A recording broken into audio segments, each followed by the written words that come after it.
and we are exposing what has been going on in the area of food security, which is a really interesting place to go. Joining us right now is Kim Parker, the CEO and co-founder of Food Security Structures Canada. Kim, thanks so much for being here. How are you?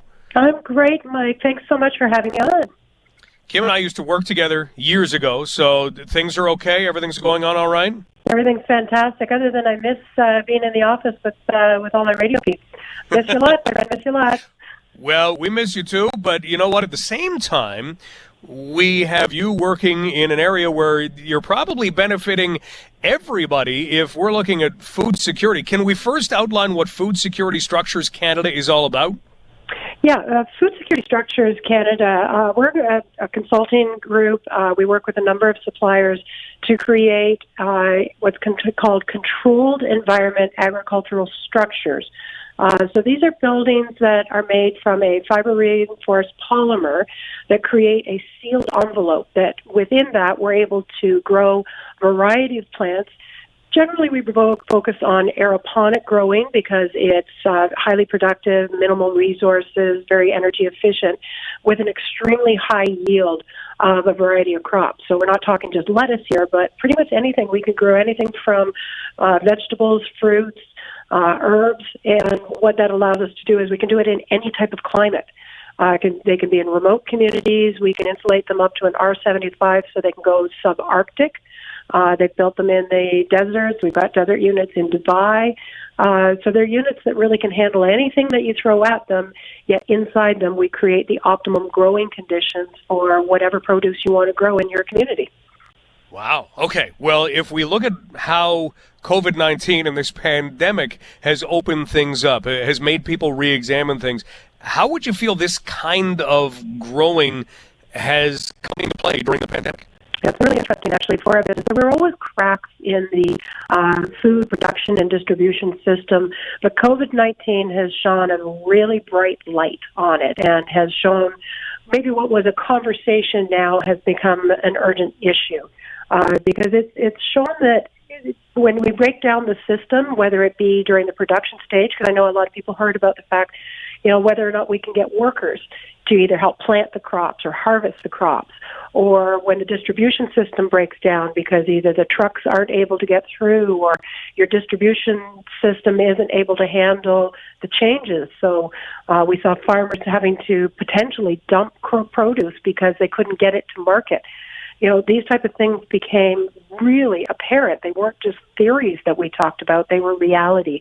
So when we look at the food systems now, there's a lot of conversation happening about decentralization of food production, that having all your food produced in one area and then shipping it far, far away to communities, halfway around the world isn't sustainable.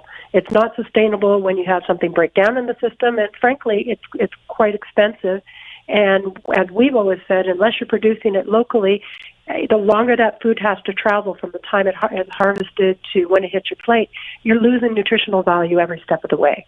So there's a lot of conversations happening now and a lot of interest in looking at what can we do to bring food production back to the local area, even if your area gets, as we do, really cold temperatures and lots of snow in the wintertime. How can we produce effectively in this area and be able to address that? And in urban areas, how can we produce in urban areas? I've heard some stories about how in New York City, you couldn't get fresh produce in New York City over the last, 6-8 weeks because the food distribution chain was broken. And frankly, they just don't grow fresh produce in New York City in very much of a quantity. So it really has shone a very bright light on a very unstable system. Kim Parker joining us, CEO and co-founder of Food Security Structures Canada. As we look at ways to operate locally, but at the same time be able to do this, we've got so many farmers who do so many great things and work so many hard hours and ask for no kind of notoriety in return.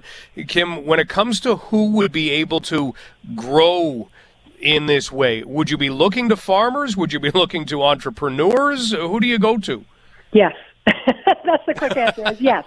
The interesting thing is we are very blessed here in southwestern Ontario to have amazing farmers amazing land to grow on, and I don't think that should ever stop. I think, we've got some great farm opportunities here. What this allows us to do is to look at other spaces and other opportunities to expand what we're already doing. We have an incredible knowledge base here, in particular in southwestern Ontario as well, because of the great agricultural schools that we have in the area. So I think that's one reason this really resonated with me. I come from a farming background, and the idea that, always knowing where your food's coming from and having the opportunity to grow all year long, not just when the sun is shining, really appealed to me. It made sense that for every community to be able to say that they have control of where their food is coming from would be so empowering. And that, there's rural communities, there's urban setting to be able to help deal with a more concentrated focus of folks, repurposing existing land. I think that's one of for me, one of the things I find really exciting about the systems that we provide. They're about 1,000 square feet for our base unit, but they can go up to any size imaginable because they're very similar to Legos. They're modular. But, when you look in the city, there's areas and different spaces that you could look at repurposing. So whether it's an empty parking lot, a vacant building, a rooftop, there's great opportunities to bring food production into an urban setting to help provide food security for people that maybe don't have access to it now, or again, something happens like COVID where our distribution system breaks down, we're able to still feed people. I think it resonated for me because I had done some work up in the far north. And when I first heard about this company that we were working with down in the States, Green Magic Homes, and that they had launched this agricultural line of products, I was really excited about that because so many of the communities that I've been in really struggle with food insecurity because if the fresh produce is not flown in on airplanes, they just don't get it. And so to be able to provide fresh, affordable produce that's locally grown and the type of produce they want too. I mean, it's not just about food security, but food sovereignty, which is getting to select the food that you want. This was the type of product, this type of growing system could put that control back into a community so that they have control of what's on their dinner plates in the evening. So, yeah, it's exciting. Yeah, and you know what? It seems to fit what we're looking at right now. How do we ensure security for all sorts of things, whether it's food, whether it's personal protective equipment? We've had an eye-opening here, and we'll see where this takes us in the future. Kim, thank you so much for describing how this works. If somebody wanted more info, where do they go? Yeah, we have a website, foodsecuritystructures.ca. We are on Facebook and LinkedIn as well. I would love to chat with anybody. As I say, you don't have to be a farmer to operate this type of thing. We work with communities, entrepreneurs. There's a great potential here to create a business as well as support communities. So we're doing work all over the world, but my heart is here in Ontario. So yeah, there you go. Well, hopefully we can chat with some folks. Thanks for sticking local. Kim, thanks so much for the time. Be safe. Thanks. You well. Take care. Bye, guys.